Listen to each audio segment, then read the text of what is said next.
ಚಿಕ್ಕಬಳ್ಳಾಪುರ ತಾಲೂಕಿನ ಪೆರೆಸಂದ್ರ ವ್ಯಾಪ್ತಿಯ ಖಾಸಗಿ ಕ್ರಷರ್ ಮಾಲೀಕರದೇ ದರ್ಬಾರ್. ಯಾವುದೇ ಪೂರ್ವ ಸೂಚನೆ ಇಲ್ಲದೆ ಎಂಸೆಂಡ್ ಹಾಗೂ ಜಲ್ಲಿ ದರವನ್ನು ಏಕಾಏಕಿ ಹೆಚ್ಚಿಸಿದ್ದಾರೆ ಎಂದು ಸ್ಥಳೀಯ ಲಾರಿ ಮತ್ತು ಟಿಪ್ಪರ್ ಮಾಲೀಕರು ಆರೋಪಿಸುತ್ತಿದ್ದಾರೆ. 1 ಟನ್ ಎಂಸೆಂಡ್ ಮೇಲೆ ಸುಮಾರು 550 ರೂಪಾಯಿ ದೊರೆಯುತ್ತಿತ್ತು. ಇದೀಗ ಅದನ್ನು 650 ರೂಪಾಯಿಗೂ ಹೆಚ್ಚಿಸಲಾಗಿದೆ. ಇದರ ಪರಿಣಾಮ ಸಾಗಾಣಿಕಾ ವೆಚ್ಚ ಸೇರಿ ಗ್ರಾಹಕರಿಗೆ ಸುಮಾರು 750 ರು ಅಥವಾ ಅದಕ್ಕಿಂತ ಹೆಚ್ಚಿನ ದರ ಖರೀದಿಸಬೇಕಾದ ಪರಿಸ್ಥಿತಿ ಉಂಟಾಗಿದೆ ಎಂದು ಆತಂಕ ವ್ಯಕ್ತಪಡಿಸಿದ್ದಾರೆ. ಹೊರ ರಾಜ್ಯಗಳಿಂದ ಬಂದವರು ಕೆಲವು ಕ್ರಷರ್ ಮಾಲೀಕರೇ ಸ್ಥಳೀಯ ಲಾರಿ ಮಾಲೀಕರನ್ನು ಕಡೆಗಣಿಸಿ ತಮ್ಮದೇ ವಾಹನಗಳ ಮೂಲಕ ರಾತ್ರಿ ವೇಳೆಯಲ್ಲಿ ಎಂಸೆಂಡ್ ಪುಡಿಯನ್ನು ಸಾಗಾಣಿಕೆ ಮಾಡುತ್ತಿದ್ದಾರೆ ಎಂದು ಪ್ರತಿಭಟನಾಕಾರರು ಆರೋಪಿಸಿದ್ದಾರೆ. ಈ ದರ ಏರಿಕೆಯನ್ನು ತಕ್ಷಣ ಹಿಂಪಡೆಯಬೇಕು ಮತ್ತು ಸ್ಥಳೀಯ ವಾಹನಗಳಿಗೆ ಮಾತ್ರ ಆದ್ಯತೆ ನೀಡಬೇಕು. ಇಲ್ಲವಾದರೆ ಉಗ್ರ ಹೋರಾಟ ಹಾಗೂ ದೊಡ್ಡ ಮಟ್ಟದ ಧರಣಿ ನಡೆಸಲಾಗುವುದು ಎಂದು ಸ್ಥಳೀಯ ಟಿಪ್ಪರ್ ಮತ್ತು ಲಾರಿ ಮಾಲೀಕರು ಎಚ್ಚರಿಕೆಯನ್ನು ನೀಡಲಾಗಿದ್ದು, ಮಾನವ ಹಕ್ಕುಗಳ ಕಮಿಟಿ ಸಿಎಂ ಬೈರೇಗೌಡರು ಸಹ ಟಿಪ್ಪರ್ ಮಾಲೀಕರ ಬೆಂಬಲವಾಗಿ ನಿಂತು ಹೋರಾಟದ ಎಚ್ಚರಿಕೆಯನ್ನು ನೀಡಿದ್ದಾರೆ. ಅವರು ಮಾಲೀಕತ್ವದಲ್ಲಿ ನಡೀತಕ್ಕಂಥ ಒಂದು ವಾಹನಗಳು ಏನು ಅವ್ರದ್ದೇ ಆದಂಥ ಒಂದು ಕ್ರಷರಲ್ಲೇ ಏನು ಅಲ್ಲಿ ಉತ್ಪತ್ತಿ ಮಾಡಿರ್ತಕ್ಕಂಥ ಒಂದು ಎಂಸೆಂಡ್ ಇರ್ಬೋದು, ಜಲ್ಲಿ ಇರ್ಬೋದು, 130 ರೂಪಾಯಿಗೆ ಅವರು ಈಗಾಗಲೇ ಏನು ಫಲಾನುಭವಿಗಳಿಗೆ ಏನೋ ಮನೆ ನಿರ್ಮಾಣ ಮಾಡ್ತಕ್ಕಂಥ ಫಲಾನುಭವಿಗಳಿಗೆ ಹಾಕ್ತಾರೆ. ಹಂಗಾಗಿ ಸಣ್ಣ ಪುಟ್ಟ ಏನೋ 1-2 ಅಥವಾ ವೆಹಿಕಲ್ಸ್ ಇಟ್ಕೊಂಡು ಜೀವನ ಆಧಾರ ಸ್ತಂಭವಾಗಿ ವಾಹನಗಳು ಇಟ್ಕೊಂಡು ಅದು ಕಟ್ಟಬೇಕಂತ ರೋಡ್ ಟ್ಯಾಕ್ಸ್ ಆಗಲಿ ಅಥವಾ ರಾಯಲ್ಟಿ ಆಗಲಿ ಅಥವಾ ಅದಕ್ಕೇನು ತಗುಲುವಂಥ ಡೀಸೆಲ್ ವೆಚ್ಚ ಆಗಲಿ ಅಥವಾ ಅದು ಟೈರ್ದಾಗಲಿ ಅಥವಾ ಅದನ್ನು ಚಾಲನೆ ಮಾಡ್ತಕ್ಕಂಥ ಡ್ರೈವರ್ದಾಗಲಿ ಅಷ್ಟಕ್ಕೂ ಮಿಗಿಲಾಗಿ ಇದೆಲ್ಲ ಸಂಪೂರ್ಣ ಆಗಿ ಆದರೂ ಸಹ ಏನು ಅದಕ್ಕೆ ಕಟ್ಟಬೇಕಾಗಿರ್ತಕ್ಕಂಥ ಸಂಪೂರ್ಣ ಟ್ಯಾಕ್ಸ್ ಕಟ್ಟಿ ಎಲ್ಲ ಆಗಿ ಅದರಲ್ಲಿ ಏನಾದರೂ ಒಂದಷ್ಟೇನಾದರೂ ಮಿಗಿಲುತ್ತೆ ಅಂತಂದರೆ ಅವ್ರ ಕುಟುಂಬ ಜೀವನ ಮಾಡ್ತಕ್ಕಂಥದ್ದು ಒಂದಿಷ್ಟು ಕಾಸು ಮಿಗಿಲಬಹುದಷ್ಟೇ. ಅದನ್ನೇ ಇವತ್ತಿನಿಂದಲೇ ಕೆಲವು ಮಧ್ಯವರ್ತಿಗಳು ಅಂತ ಸಿಗ್ತಾ ಇದ್ದಾರೆ ಅಂತಂದರೆ ಇವರೆಲ್ಲ ಎಲ್ಲಿ ಹೋಗ್ಬೇಕು ಇವತ್ತಿನಿಂದಲೇ.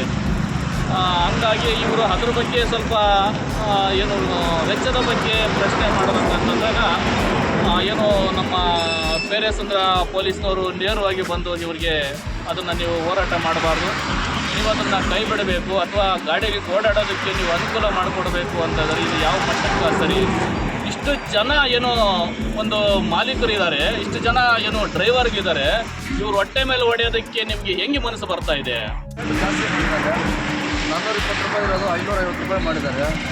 16ನೇ ತಾರೀಕಿಂದ 130 ರೂಪಾಯಿ ಒಂದೇ ಸತಿ ರೇಟ್ ಜಾಸ್ತಿ ಆಗಿದೆ. ನಮಗೆ ರೇಟ್ ಜಾಸ್ತಿ ಮಾಡ್ತಾರೆ. ಬೆಂಗಳೂರು ತಗೊಂಡೋಗ್ಬಿಟ್ಟು ಪ್ರೆಷರ್ ಓನರ್ಗಳೇ ಕಡಿಮೆ ರೇಟ್ ಹಾಕ್ತಾರೆ. ನಾವು 700 ಹಾಕಿದ್ರೆ ಅವ್ರು 600ಗೆ ಹಾಕ್ಬಿಡ್ತಾರೆ. ಯಾಕಂದರೆ ಲಾರಿ ಅವ್ರದ್ದೇ ಇರುತ್ತೆ, ಪ್ರೆಷರ್ ಅವ್ರದ್ದೇ ಇರುತ್ತೆ. ಅದರಿಂದ ನಮಗೆ ಫುಲ್ ಪ್ರಾಬ್ಲಮ್ ಆಗ್ತಾಯಿದೆ. ರೇಟ್ ಕಡಿಮೆ ಮಾಡಬೇಕು ನಮಗೆ ಅಷ್ಟೇ. ನಮ್ಮ ಬಂದುಬಿಟ್ಟು 530 ರೂಪಾಯಿ 560 ರೂಪಾಯಿ ಮಾಡವ್ರೆ. ನಮ್ಮ ಗಾಡಿ ಈಗ ಅವ್ರನ್ನ ಹೋದ್ರು ನಮ್ಮ ದಬ್ಬಾಳಿಕೆ ಮಾಡಿಬಿಟ್ಟು ನಾವು ಕೊಡೋದು ಇಷ್ಟ ಇದ್ದರೆ ತುಂಬಿಕೊಂಡ್ರೆ, ಇಲ್ಲಾಂದ್ರೆ ಆಚೆ ಕಡೆ ಹೋಗ್ರಿ ಅಂತ ಹೇಳ್ಬಿಟ್ಟು ಈ ಥರ ದಬ್ಬಾಳಿಕೆ ಮಾಡ್ತೀವಿ. 530 ರೂಪಾಯಿ ಹಾಕ್ಬಿಟ್ಟು ಈಗ ನಾವು ಕೊಡೋ ರೇಟ್ಗೂ ಅವ್ರು ಕೊಡೋ ರೇಟ್ಗೂ ಜಾಸ್ತಿ ವ್ಯತ್ಯಾಸ ಇದೆ. ನಾವು ಇಲ್ಲಿ 550 ರೂಪಾಯಿ ತುಂಬಿಕೊಂಡೋಗಿ ಅವ್ರಿಗೆ ಹಾಕೋಕ್ಕಿಂತ ಅವ್ರು 600 ರೂಪಾಯಿ ಡಿಲ್ವರಿನೇ ಕೊಡ್ತಾರೆ ಅವ್ರು ಬೆಂಗಳೂರಿಗೆ. ನಾವು ತಗೊಂಡೋಗಿಲ್ಲ 530 ರೂಪಾಯಿ ಕೊಟ್ಟು 600 ರೂಪಾಯಿ ಡಿಲ್ವರಿ ಕೊಡೋಕ್ಕೆ ನಮ್ಮ ಕೈಯಲ್ಲಿ ಕೊಡೋಕೆ ಆಗ್ತಾಯಿಲ್ಲ. ಅದರಿಂದ ದಯವಿಟ್ಟು ಎಲ್ಲ ಮಾಲೀಕರಿಗೂ ಇನ್ನೊಬ್ರಿಗೂ ಓನರ್ನೆಲ್ಲ ಕೈ ಮುಗಿದು ಕೇಳ್ಕೊತಾ ಇದ್ವಿ, ಆದಷ್ಟು ಬೇಗ ನಮ್ಗೆ ಸ್ವಲ್ಪ ಅನುಕೂಲ ಮಾಡಿಕೊಡಿ. ನಾವು ಈ ಪ್ರಾಬ್ಲಮ್ಗೆ ಅನುಸರಿಸಿದ್ರೆ ಈಗ ಗಾಡಿಗೆ EMI ಕಟ್ಟೋಕ್ಕಾಗ್ತಾಯಿಲ್ಲ, ಏನಿಲ್ಲ, ಮನೆಯಲ್ಲಿ ಸ್ವಲ್ಪ ತೊಂದರೆ ಆಗ್ತಾಯಿದೆ. ನಾವೆಲ್ಲ ಇಷ್ಟೆಲ್ಲ ಮಾತಾಡಿ ಪ್ರೆಷರ್ಗೆಲ್ಲ ಪರ್ಮಿಷನ್ ಕೊಟ್ಟು ಈಗ ನಿಮ್ಮ ಪ್ರಾಬ್ಲಮ್ ಆದಾಗ ನಾವೆಲ್ಲ ಹಿಂದೆ ಮುಂದೆ ಇದ್ವಲ್ಲ, ನಮಗೆ ಈ ಥರ ತೊಂದರೆ ಕೊಡ್ತಾಯಿದ್ರೆ ದಯವಿಟ್ಟು ನಮಗೂ ಒಂದು ಅನುಕೂಲ ಮಾಡಿಕೊಡಿ ಅಂತ ಕೇಳ್ಕೊತ ಇದು 2 ಮಾತು ಮುಗಿಸ್ತಾ ಇದ್ದೀನಿ. डेल लाइसेंस? हाँ, लाइसेंस तो कंपनी में जमा रहता है सर. तुम्हारे पास नहीं है? नहीं है. देव नहीं पारा वीडियो पे तो तारा है ना अभी. हाँ, विनी पारा नहीं है. अरे वीडियो पे तो तारे आए अभी. ले डाला डाल दो. मैंने आपके मारा रोका. डाल दो. डीएल नहीं है. लाइसेंस नहीं है, लाइसेंस कंपनी में जमा रहता है. जेरॉक्स नहीं तुम्हारे पास? नहीं है. जेरॉक्स नहीं है तो कैसे चालू करेगा तुम्हारा गाड़ी? कैसे चालू करेगा गाड़ी? कैसे मतलब लाइसेंस तो कंपनी जमा करती है सर. व्हाट्सअप करो.